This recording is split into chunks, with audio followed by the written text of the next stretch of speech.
بسم اللہ الرحمن الرحیم۔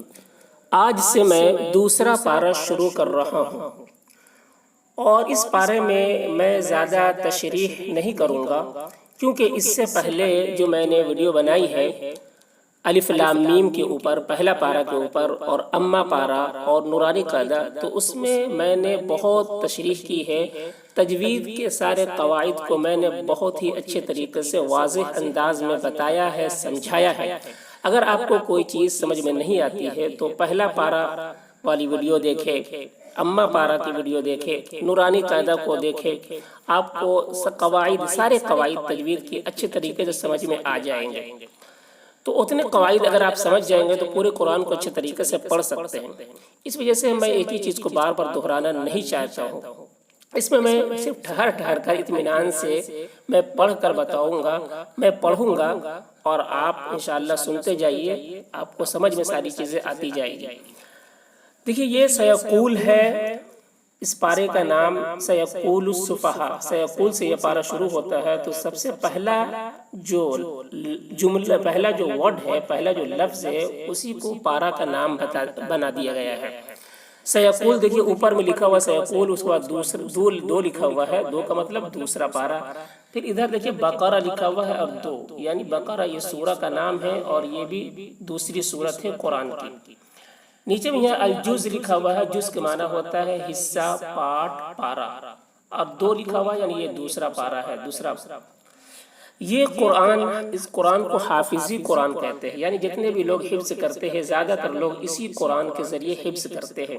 اس قرآن کے ہر صفحہ میں 15 لائنیں ہوتی ہیں، 15 لائن ہوتے ہیں، اور ہر صفحہ کے آخر میں آیت ہوتی ہے۔ دیکھیں یہاں پر آیت ہے، ہر صفحہ کے آخر میں آیت ہوتی ہے، تو اس کو حافظی قرآن کہتے ہیں، اور اکثر حفظ کرنے والے لوگ اسی قرآن کے ذریعے حفظ کرتے ہیں۔ یہ قرآن کلر کوڈ تجویدی قرآن ہے، یعنی تجوید کے کچھ قاعدے کی رعایت کرتے ہوئے یہاں پر کلر کیا گیا۔ جیسے جہاں پر غنہ واقع ہو رہا ہے تو وہاں پر اس طرح کا اورنج کلر کر دیا گیا ہے، اور جہاں پر ادغام میم ساکن یعنی ادغام شفوی، جس کو نورانی قاعدے میں بتایا گیا، ادغام شفوی جہاں پر واقع ہو رہا ہے تو وہاں پر طوطا کلر کیا گیا ہے، جہاں پر ادغام واقع ہو رہا ہے تو وہاں پر ہرا کلر کیا گیا ہے۔ اسی طریقے سے جہاں پر قلب واقع ہو رہا ہے یعنی اقلاب، تو وہاں پر بیگنی کلر کیا گیا ہے۔ جہاں پر قلقلہ واقع ہو رہا ہے تو وہاں پر لال کلر کیا گیا ہے۔ جہاں پر اخفاء میم ساکن واقع ہو رہا ہے یعنی اخفاء شفوی واقع ہو رہا ہے تو وہاں پر پنک کلر کیا گیا۔ جہاں پر اخفاء واقع ہو رہا ہے وہاں پر بلو کلر کیا گیا ہے۔ تو یہ 6-7 قاعدے کی رعایت کرتے ہوئے کی رعایت کی گئی ہے، اور اسی اعتبار سے کلر کیا گیا ہے۔ تجوید کے اور بھی بہت سارے قاعدے ہیں، جہاں کہیں پر جیسے کہاں پر را کو پر کرنا ہے، کہاں پر اللہ کلام کو پر کرنا ہے، کہاں پر باریک کرنا ہے، تو قواعد تو بہت سارے ہیں، لیکن ساری چیزیں کی رعایت اس میں نہیں کی گئی ہے، بس 7 چیزوں کی رعایت کی گئی ہے۔ تو اس کو آپ اچھے طریقے سے دیکھ لیں، سمجھ لیں، ساری چیزیں سمجھ میں آ جائے گی۔ اب چلیے میں آج کا سبق شروع کرتا ہوں۔ اعوذ باللہ من الشیطان الرجیم، بسم اللہ الرحمن الرحیم۔ سيقول السفهاء من الناس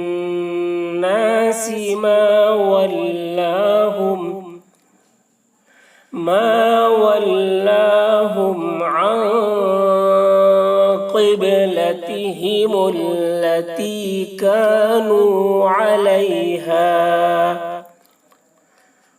قل لله المشرق والمغرب، يهدي من يشاء إلى صراط مستقيم،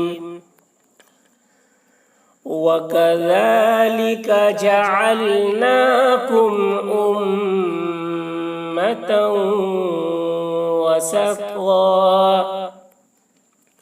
وسطا لتكونوا شهداء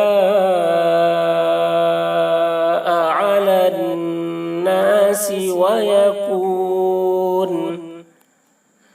ويكون الرسول عليكم شهيدا. وما جعلنا القبلة التي كنت عليها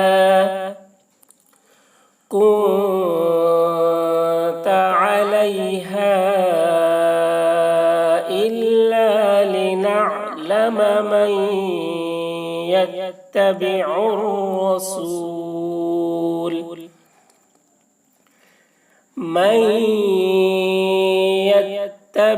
الرسول ممن ينقلب على عقبيه، وإن كانت لكبيرة إلا على الذين هدى الله، وما كان الله ليضيع إيمانكم إن الله بالناس لرءوف رحيم.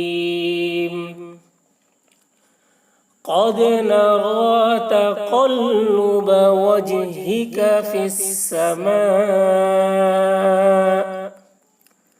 فلنولينك قبلة ترضاها فول وجهك شطر المسجد الحرام وحيث ما كنتم فولوا وجوهكم شطره وإن الذين أوتوا الكتاب ليعلمون أنه الحق من ربهم وما الله بغافل عما يعملون. ولئن أتيت الذين أوتوا الكتاب بكل آية ما تبعوا قبلتك وما أنت بتابع قبلتهم وما بعضهم بتابع قبلة بعض ولئن اتبعت أهواءهم من بعد ما جاءك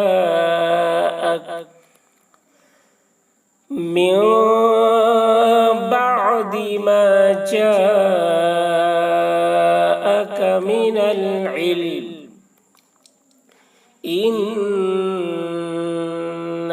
إذا لمن الظالمين. الذين آتيناهم الكتاب يعرفونه كما يعرفون أبناءهم وإن فريقا منهم ليكتمون الحق وهم يعلمون. صدق الله العظيم.